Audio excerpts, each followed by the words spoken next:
mga kababayan. Pero kung nagibo ka ni mga bogus account, fake in account, tapos iti-twist mo ang mga istorya, yung tama, gigibuhon mong sala. Yung sala, gigibuhon mo na tama, mga kababayan, garo ka man sa nakaan, biya tigbak mo ang tawong biya para uyagan mo.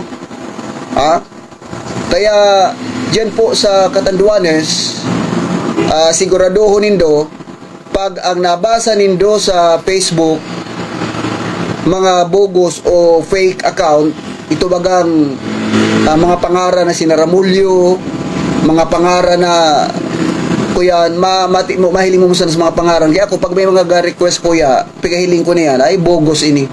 Tangata, pag pig-accept ko, itatag sa kuya, mababasa ko sa mga kunyan ko, mga friendship ko. May mga gatag nga ni sa kuyang wall mga kababayan na mga kuya, biyabayaan ko naman sa dahil party ka sa indang promotion. No, hayaan na lang ta marayman ang objeto. Pero bagay arog kaya na mga pangraratak ang arugan mga kaisipan daiyan ning sabi nga ning bako yan harayo o daiyan ning pinagkakaiba kan mga teroristang kaisipan. Why? Because bigat terrorize mo ang isip kan taong pinagbabanatan mo, bigat terrorize mo. O kaya anong mangyari ang apod sa imo terorista. Tiyo po yan ang gusto sabihin mga kababayan. Yan ang gustong sabihin kayan. Lat kata ini Luis Brandy Camacho Marina pagka morning Birak Urago is watching di nagangatan sa kuyan naso sa graph. So ibig sabihin piga terrorize mo ang isip ning tawong piga banatan mo. Ako I do believe na ini mga supporters ini. Di man ako mahusga na may aram ka ini sa indang kandidatong pinagsuportaran. Mga supporters ini na kumbaga para sa inda in good faith man nagasuporta ta gusto nang maga naman sa indang pinagsuportahan sa paagi ning pangraratak panguyag. Pag nagtaram ka sa mga bogus account, sabi ko na nga na di ka nagpabisto, ang objeto mo maraot. Pero kung nagpabisto kayo, kung nabasa dyan na talagang hayagan ang sinang pagkomento, okay man, di man yung problema. Kasi ang mga politisyan ta dyan sa Catanduanes, mga professional man yan, nakasabot ba yan ka na pinagakomento mo, mga kababayan, sabot man kaan yung inapod na pag-uuyag, sabot man kaan so tinataram na laibilos ngayon, nakasabot manan, pero kung purely commentary, in the name of balance commentary, nasabutan man ang kaan. Pero kung para pangrata ka, nabogus ang sa imong account, iyon pagkataram ko, dahil ka ng pagkakaiba sa terorista, mga kababayan. Arugang ka iyan. Kaya kung gusto mong makatuwang, kung halimbawa sa hiling mo ang tawongan, bakong karapat dapat, komentaryuhan mo. Bakong baga para pang-uyag ka sa kuyan, sa Facebook, hilingatan, nasirmonan kalugod ni Bishop Skylon. Good morning, Alan Ziti, maray na pagka-morning sa imo. Mga kababayan, kung mabasa nyo dyan sa kuyang thumbnail, na kung sain, garobagang kuyan, itong mga pagkuna-kuna, mga paghuring-huding, kan mga obserbasyon na sabi nga ning kontra kan pagbakuna, kontra kan mga lockdown, mga kababayan, aram nyo ba sa national, maging sa local, mga oristoryahan, permitang nadadamog, after election naman ngaya, lockdown na naman kita. Ano ang rason? May nahiling ba silang rason pamantayan? Ako nasabutan ko mga kababayan, because may naobserbaran man kita. Pero, ini, sabi nga ini Pangulong Duterte, magdangog ka mo sa mga eksperto. Magdangog ka mo, tayo na nga mga eksperto, yung mga doktor na nakatoka dyan. Totoo man yun, tayo man talaga, yung mga experts sinda. Pero, bago pa na ibig sabihin, ang mga eksperto na ini, perfect na sinda. Okay, may mga huring-huding kaya, antara mo na, after election, ma-lockdown. Ngata, gigibuhin yan kang gobyerno, mga kababayan. Sabi ko, so nabasa ko, na kadakol pada kaya, ning mga bakuna, booster shot mga kababayan, na mga kunya lang ini mga pagkuna-kuna kan mga kontra sa bakuna na subuot may mga kunyan pa, may mga sinasabing order pa ang satuyang nasyon ning sa pag-abot sa booster shot. Yan, di mo yan pwedeng ikuyan, di mo yan pwedeng i-stock na haloy dyan. Pero ang satuyang gobyerno, ang gusto nila proteheran. Iyo man talaga, ako, bakunado ako. Okay? Pero ang tiyataram ko lang din sa other side, hilingon taban sa mga negatibo. Ito bagang mga nagkomento na pag-abot yan ng election, lockdown. O mala mga kababayan ha, garo bagang sabing conditioning para ang iba pa, habo na magpaturok, habo na magpa booster shot, may pang dua pa, yata may pantulo pa, may pang apat. So, sa other side, pig-analyze ko mga kababayan na bad may punto man sila, sabihin ta ng 5% sana ang sa indang punto, pero mas maray man baga itong napag-ulayan ta, itong diit na porsyento. O halimbawa mga kababayan, nagluwas sa balita kasuhapon sa Radyo Pilipinas, kauna-unahang sa variant ng BA.2.12 ng Omicron sa bansa, natukoy ng DOH sa Baguio City. O, nagluwas ka sa udma. Okay? So, 13 days before election. Ngunyan, pansin nindo, pag puon ngunyan, hanggang paraning ang eleksyon, hilingon ta kung magadagdag, magadakol, ang magpositibo. So, pag magadagdag, magpositibo, manifestasyon na yan, nagarong pwedeng magkaigwanin ko yan. Magkaigwanin sabi nga ning pag-inganyar na magpaturok, as in ibalik na naman sa mga requirements sa mga mall na magpresentar ning booster card. Yung mga nailot, ipapawalang visa, kahit po yung bagong booster shot, ito na ang ipapahiling. Mga kababayan, in anticipation lang natukoy ng DOH sa pagitan ng Center for Health Development sa Cordillera Administrative Region ang kauna-unahang kaso ng Omicron BA.2.12 sa bansa sa Baguio City. Ayon sa DOH surveillance system, ang unang kaso ng BA.2.12 variant ay nagmula sa isang 50 years old na babaeng Finnish na dumating sa bansa noong April 2, 2022. April 2. Okay? So, kaso hapon lang na discover o na-detect. Naturalmente, dahil kaso hapon lang, ang pagsurusod na naman kaan kasi mga contact person. O di duman, maga-spread na naman ito. May mga justification na pwede i-justify na posible na magkalat talaga ini. Mga kababayan. Ang natukoy na babae ay hindi na dumaan sa routine isolation sa quarantine facility dahil fully vaccinated na ito at nang dumating sa bansa ay symptomatic. Ang unang kaso ay nagtungo sa isang universidad sa Quezon City at umakyat patungong Baguio upang magsagawa ng seminar. Seminar na kulon kainin mapairiba. Makalipas ang 5 o 9 na araw, siya ay nakaranas ng mild symptoms, partikular ng pananakit ng lalamunan at lagnat, at nagpositibo ito kinabukasan sa SARS-CoV-2 matapos sumalang sa RT-PCR test. Yan mga kababayan Matapos nito ay nagsagawa kaagad ng contact tracing ang local epidemiology and surveillance unit at natukoy ang siyam na close contact. Dalawa rito nagnegatibo. So sa siyam nagnegatibo sa duwa, so igwaning nahubo na 7. Matapos ang first case, ang kanyang 7 days isolation bago ito gumaling at nakalabas ng ospital. Bago ito nakabalik sa kanilang bansa noong April 21 ngayong taon. Foreigner. Ayon sa mga health expert, ang Omicron BA.2.12 variant ay natukoy na mas nakakahawa at kumakalat na rin sa US 2 linggo na ang nakalipas. Pag nahiling mo ang news na ini na nagluwas sa Radyo Pilipinas, mga kababayan, number 1, may nagpositibong saro, may 7 na close contact, 2 duman nagnegatibo. Mga kababayan, after 7 days isolation, nagarahay man so nasabi ko yun because bakunado, nakabalik na sa indang nasyon. Pero ang pinakalast, mas nakakahawa at kumakalat na rin Mas nakakahawa ining Omicron. So anong punto di vista digdi?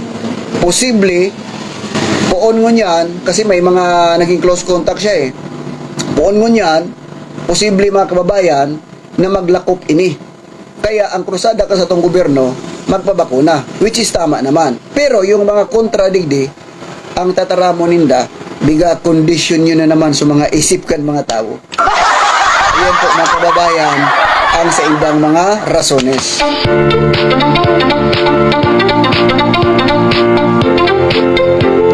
Kaya di naman kayang iwasan sa mga social distancing, physical distancing. Ang kaipuhan na lang mga kababayan, mag-face mask permi para makaiwas.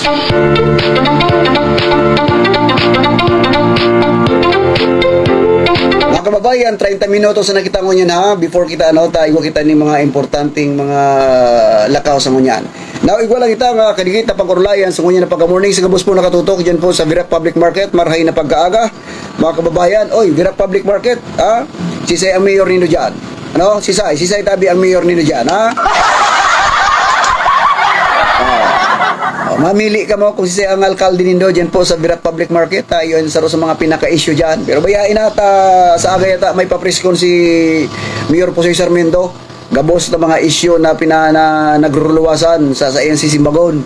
Sa kumang kuta na, biyapirit ko man na kaulayon si Mayor Sam Laines, katakod sa mga nasabing issue man sa iya na pinagbubungag ki Pusoy and sa mga iba pang dagdag na pero di kita natawan yung pagkakataon. At by the way, mga kababayan, itaarabuton sa na yan. Sa ngunya na pagkaal daw, gusto tang sariwaon sa Indo ang mga pananaramon kasi itong mga politician, mga kanya-kanyang kandidato na masabi ta mga kababayan na garubagang nakabungog na ang perming korupsyon, mga magnanakaw, puro korupsyon.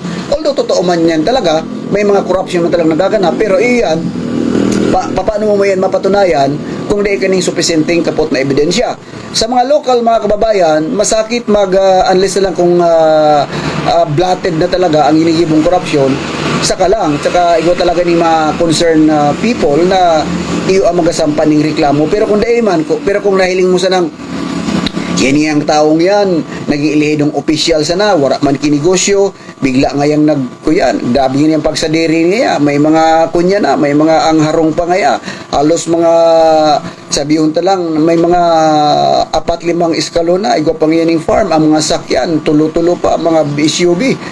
So mga manifestasyon na nahiling nindo, na masasabi tang, di man siya ng negosyo, ang sa iyang pinaglaoman bilang elected official sana, questionable yan sa kaisipan ng tao. Alagad, pag abot mga kababayan sa korte, kung iwan yung mga filing kaso, kaipuhan ang makadagong dokumento. Pero may mga elected official mga kababayan na aram nindang may mga tagong yaman sinda, ang sa indang pinagigibo, ang mga tagong yaman ninda ipinapangaran sa ibang mga tao like singaki ninda o close friend ninda na kung saan nangyayari yan sa panahon ni Marcos. And bako lang sa panahon ni Marcos, maging sa mga previous na mga investigasyon kan Senado, panahon pa ni ito pang kay President Arroyo, kadakol nagburutuan na sining kayan, nagramduman nindo itong si Kuyan. So agom ni ni dating President Arroyo, so nagkaigwa pa ito ng mga pag-imbestiga sa Senado and may mga pirma pa itong pinaga-question na subuot piga Ferds So mga kababayan, kadakol ng mga aligasyon, kadakol ng mga issues puro nakasentro sa korupsyon. Ngunyan, ano dapat kuta na ang maituwang kang gobyerno para sabi nga ning man-neutralize ini. Ang saro sa problema, inyo-neutralize yung gobyerno, minsan ang sa indang kalaban, gobyerno man, garo mga kuyan mga kababayan, garo baga mga NPA, na ang NPA mga kababayan, yung mga inaapod nindang mga nakalaog sa gobyerno, na nakinabang kang pundo ng gobyerno, may mga kwarta ang hali sa gobyerno na biga gamit, laban man sana sa gobyerno. Sa politika man, paano man magiging matanos ang gobyerno kung yung mismong nasa gobyerno ang kalaban ng korupsyon, tawara man ng korupsyon sa luwas kan gobyerno, sa laog, mga kababayan. O halimbawa baga, bako nang bago sa tuyang mga pagdangog na may mga personahe kan gobyerno, kabali na ang mga inaapod na men in uniform, ang iba sa inda mga general, elected official, siring kan congressman, governor, mayor, asin iba pa mga na-embwelto sa korupsyon. Mga kababayan, iyan mga normal na sa tuyang nadadangog. Bagamat may mga batas kita kaiyan na may mga provisiones na pwedeng magsusod, bukod dun yan, pero halawig pa na proseso mga kababayan. Okay? Halawig na proseso.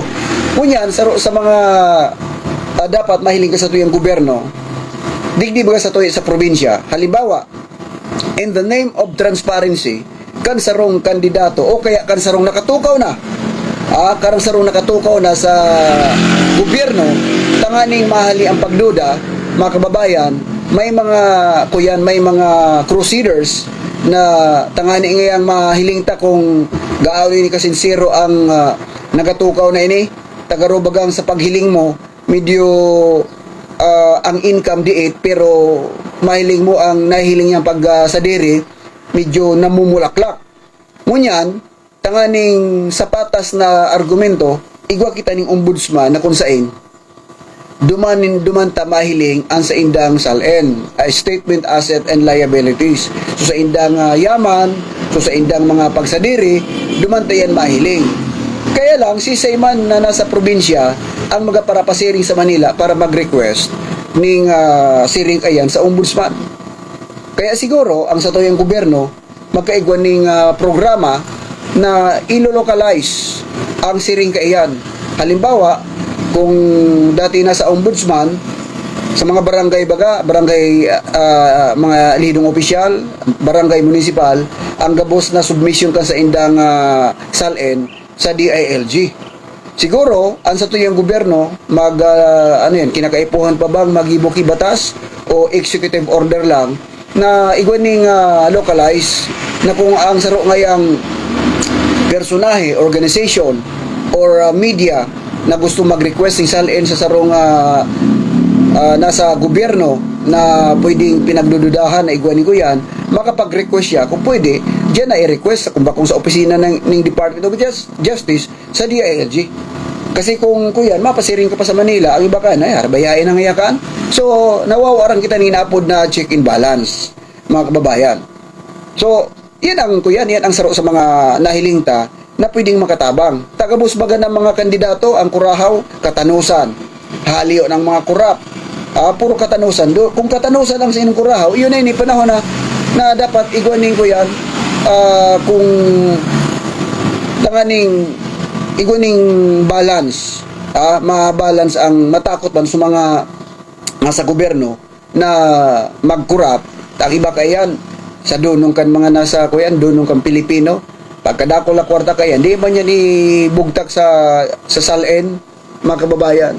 Igwa man yung fact checker dapat sa lambang probinsya, ilolocalize kung totoo ngaya. Halimbawa ngaya, si Pulano, saro ngayang mayor, saro ngayang kung ano man nasa iyang posisyon. O dapat duman, may fact checker man ang gobyerno. After na pag-submit ka sa iyang SALN, pupuntahan ang lugar kung ang pinag-declare kay ni tama. Dapat siring kayan. Ang nangyari kaya mga kababayan, ang pag-submit ng SALN is nagiging for compliance na lang. Dahil nang bigahiling.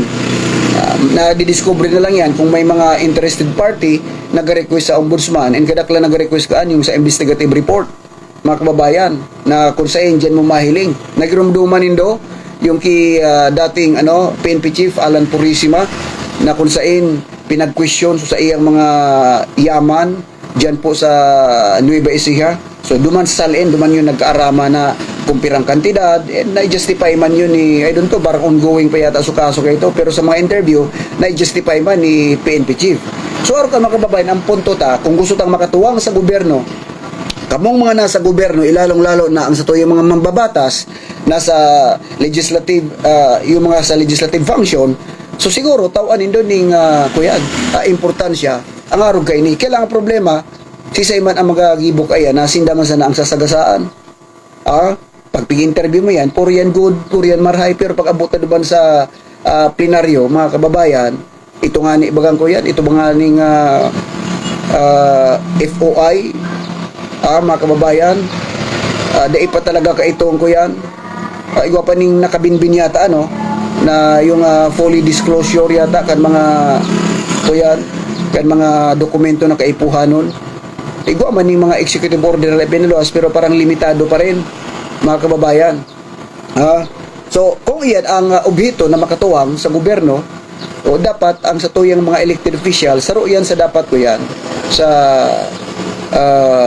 tawan ng pansin. Ito ko na si congressman ko yan, Rodolfo, yan sa iyang ko yan, laban sa korupsyon, kundi dito man masabutan baad pagkadumana sa kunyan, baad aram mo kaya pag adyaong ka na sa pwesto, minsan saro ka lang na matanos, sa mga pag-iriba mo puro makanos, kaya ang mangyayari mga kababayan, di magana sumatanos, ang minagana sumakanos.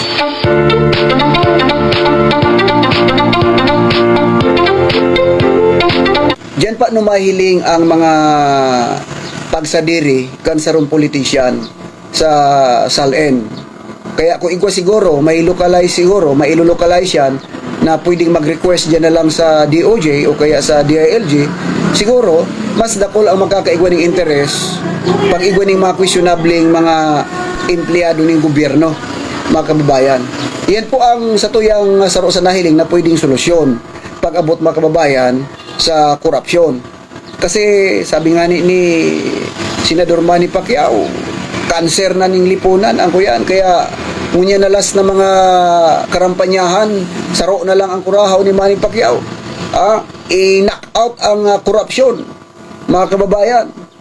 I-knock out, itumba, burahon, eradicate. Yan po ang sa iyang promisa sa satuyang mga kababayan.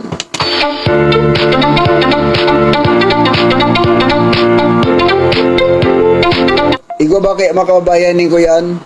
Ano ini? Oy, happy birthday pala kay board member Doc Safe. Greetings from Grupong Sungaw and Mayor Posoy Sarmiento. Happy birthday tabi sa ibo, board member. Ayun mga kababayan. Ini sa tuya, pagpapagirumdum lang. Because ang sa tuyang saligang batas, may mga kuyan, may mga pagirumdum. Mga kababayan, may mga provisiones na pinagapagirumdum ang lambang empleyado ng gobyerno. Mga kababayan, importantihon tabi yan. Kaya hain man kamo duman, sain man kamo dapit, sa ngunya na eleksyon, hilingon ta kung may kapangyarihan ang matanos na mga boto compare duman sa mga inaapod na sabagay ang hapot man sana dyan, natakman ngaya igwaning matanos, igwaning bakong matanos sa kanya-kanyang interpretasyon ng lambang butante. Ngunyan baga sa nasyonal, masyadong irinitan.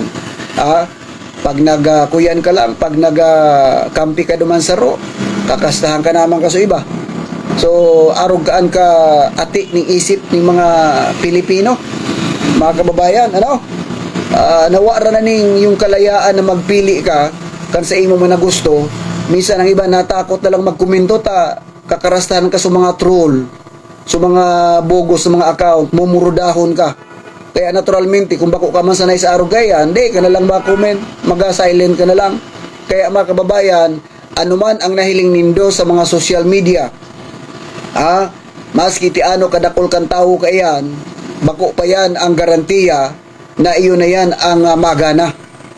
Maski nahiling tana sa mga survey, sa mga survey sa social media, bako pa man simpre yan ang garantiya para masabing gana ka na. Kaya ngunyan ang lambang kampo na nag-antisipar na mga kababayan na magapariusin ng gatararam na magabantay kita tabadarayaon kita gabos yan pag nagkadaraog gabos yan mataram dinaya.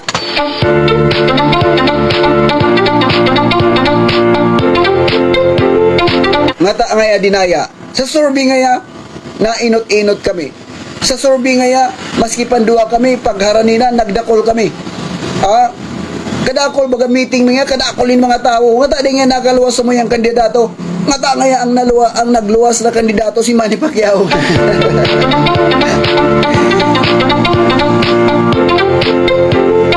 Mga Pilipino pagdain ng gana dinaya aram nindo mga kababayan demokrasya sa demokrasya, di inyo man ako aagrihan, mga kababayan, ang diskarte, ang pangdaya dahil ta demokrasya nga ni, minsan nagiging parte na ng demokrasya. Kundi, kung may pandaya, di reklamo mo na lang. Talagang mga praktikal na mga pananaramon. Ha? Ang panaoning mga goods, ang panaoning kwarta, mga kababayan, ang interpretasyon kan iba, vote buying, pangdaya. Pero nga ta nangyayari, because ang sayaw na tchatcha, mga kababayan, di man pwede saro. Pirming duwayan. Dahil ang sayaw na tchatcha, sa imo, sa kuya, talibong. Ako? Paano man masuhay, garo man sanaya na pagbabawalan mo sa tao, di kung magsakay sa jeep na yan, dahil kaskasiro ang driver dyan. Binawalan. Dahil nga ako magsakay dyan, kaskasiro ang driver. Pero oral daw na, hiling nindo. Grabing pasahirong nagsasakay. Yan ang punto de vista. May mga pasahero pa nung gasakay, kaya may mga namamasada. Tama? Okay, isakit mong ibawal. May mga pasahero, gustong magsakay duman sa jeep na paspas magdalagan. Igwa man yung mga pasahero na duman lang sa luway-luway.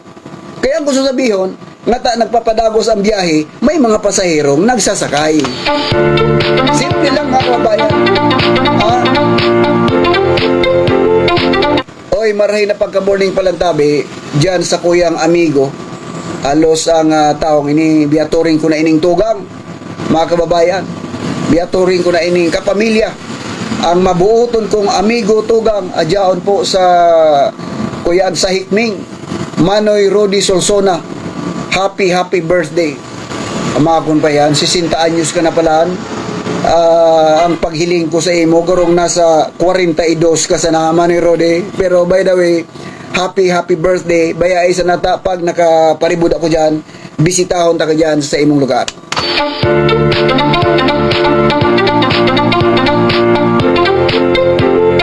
Oy, mga kababayan, once again, salamat na maray sa padagos ng pantabay kan programa ni Skylon Suplig dito po sa Facebook Live and sa kabusan nakatutok sa Radio Oragon 88.7 Birak Catanduanes and sa Birak Oragon, mga kababayan, Facebook.